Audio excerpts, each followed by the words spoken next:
Bonjour Catherine, je suis ravi de te retrouver. Bonjour Julien. Donc c'est vrai que ça fait quelques années qu'on se connaît maintenant, qu'on travaille ensemble et pour le coup, je sais que tu es la spécialiste du microbiote intestinal, la thérapeute qui est spécialiste là-dessus.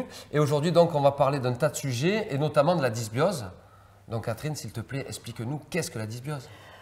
Alors la dysbiose, eh bien, tout simplement, c'est l'effondrement de l'équilibre de notre flore intestinale. C'est-à-dire que certaines bactéries vont prendre le dessus sur d'autres. Voilà. On va avoir donc un certain pourcentage de bactéries qui vont être plus du tout adaptées. Et à ce moment-là, cette répartition étant vraiment mauvaise, ça va nous conduire donc vers des pathologies. Dans un premier temps, on constate donc des pathologies, par exemple des diarrhées avec de l'alternance, constipation, des ballonnements, des maux de tête, de la fatigue chronique, et puis également toutes ces fameuses maladies à répétition. C'est vraiment le signe que les bactéries pathogènes ont pris le dessus sur les bactéries amies.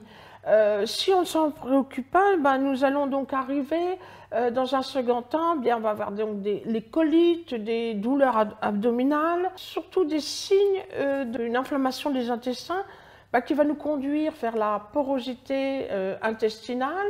Et puis à ce moment-là, on va avoir des substances toxiques dégradées ou pas, qui vont donc passer cette fameuse barrière et ça va se retrouver dans la circulation sanguine.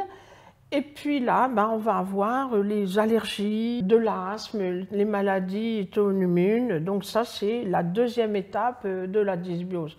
Phytocant a la réponse à la dysbiose avec donc son nouveau produit, le Cantabiose, qui est adapté à toutes ces sortes de pathologies. Ok, Cantabiose.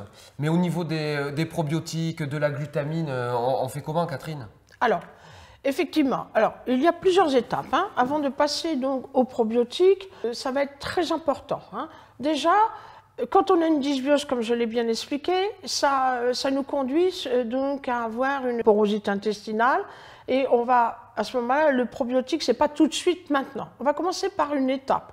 La première étape, on va amener de la glutamine, cet acide aminé qui va donc retravailler, reconstruire une belle étanchéité au niveau de des villosités de l'intestin.